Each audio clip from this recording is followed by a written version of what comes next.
میری جس لڑکی سے منگنی ہوئی ہے اس کا پہلے کسی سے تعلق تھا اور انہوں نے بدکاری بھی کی ہے، مجھے کیا کرنا چاہیے؟ رشتہ کرنا چاہیے یا توڑ دینا چاہیے؟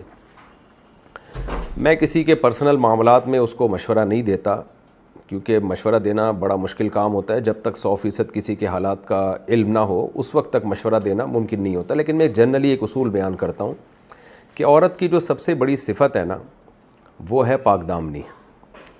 عورت اگر بدکاری کر لیتی ہے نا تو پھر مرد کو اس پہ کبھی بھی اعتماد نہیں آتا۔ عام طور پر ایک ایسا وسوسہ دل میں بیٹھ جاتا ہے کہ پھر وہ نکلتا نہیں ہے، وہ بال جو پیدا ہو گیا نا۔ میں یہ نہیں کہہ رہا کہ جو عورتیں بدکاری سے توبہ کریں وہ توبہ میں سچی نہیں ہوتی، بہت سی بہت اچھی ہوتی ہیں جو پہلے برے حالات گزرے ہوتے ہیں لیکن پھر نیک بنتی ہیں، تو ایسی توبہ کرتی ہیں کہ اس کی مثال مشکل ہوتی ہے۔ لیکن ہم دلوں کے حالات جانتے نہیں ہیں۔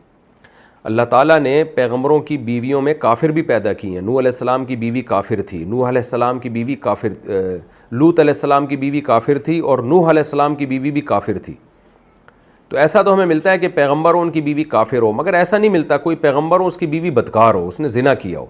نبی صلی اللہ علیہ وسلم نے فرمایا وَلِدْتُ مِن نِکَاحِ اللَّا مِن صِفَا، یعنی حدیث کا مفہوم ہے آدم علیہ السلام سے لے کے اب تک جو میرا نسب ہے، پیغمبر نے اپنے بارے میں فرمایا وہ نکاح کے ذریعے، اس میں کہیں بھی شک نہیں ہے۔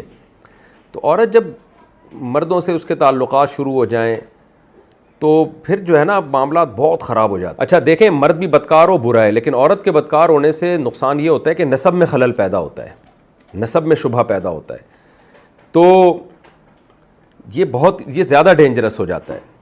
تو اس لیے خواتین سے بھی میں کہوں گا کہ نکاح کے لیے دیندار مردوں کو، اور دیندار سے مراد وہ نہیں جس کا جو صرف گیٹ اپ دینداروں والا ہو، ایسا مرد تلاش کریں جو پاک دامن ہو، ایسا مرد تلاش کریں جس کے طبیعت میں وفا ہو۔ وہ جب کسی کو بیوی بنا کے لاتا ہے تو آپ کو اس کے بارے میں پتہ ہو کہ یہ اس کی کوئی گرل فرینڈ نہیں ہے، اس کا کوئی افیئر نہیں ہے، اس نے جب کسی لڑکی کی طرف نظر ڈالی ہے یا اس سے رابطے کی کوشش کی ہے تو بیوی بنانے کے لیے، اور پہلی بات ہی اس کی یہ تھی کہ بھئی میری وائف بننا چاہتی ہو تو ٹھیک ہے، ادروائز میرا تم سے کوئی رشتہ نہیں ہے۔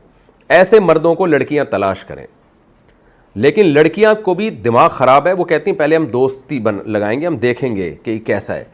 تو آپ اگر دوستی لگا رہی ہو نا تو اور یہ ایگری ہو گیا دوستی کے، اس کا مطلب یہ 20 لڑکیوں سے پہلے بھی دوستی لگا چکا ہے یہ، کیونکہ جس کی عادت ہوتی ہے، جو برا ہوتا ہے نا، جو آپ کو سٹا پیتے ہوئے پکڑا گیا چرس پی رہا ہے، اس کا مطلب یہ چرس پیتا رہا ہے یہ۔ تو جو آپ سے دوستی لگا رہا ہے نا، تجربے کی بھینٹ چڑھا رہا ہے اپنے آپ کو اور آپ کو، اس کا مطلب پہلے بھی وہ دوستیاں لگا چکا ہے اور آپ کے بعد بھی لگائے گا۔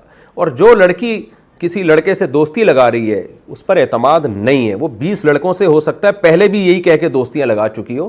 تو جس لڑکی کی زندگی میں 10 مرد آ چکے ہوں اور جس مرد کی زندگی میں 10 عورتیں آ چکی ہوں، اس پہ کیسے اعتماد کیا جا سکتا ہے؟ اپنے لیے کوشش یہی کرنی چاہیے کہ پاک دامن سے پاک دامن لڑکی تلاش کریں، آگے اولاد کے بڑے مسائل ہوتے ہیں، اور عورت کو بھی چاہیے پاک دامن مرد کو تلاش کریں۔ سورہ نور نے دیکھیں قصہ ہی ختم کر دیا نا، الطیبات للطیبین والطیبون للطیبات۔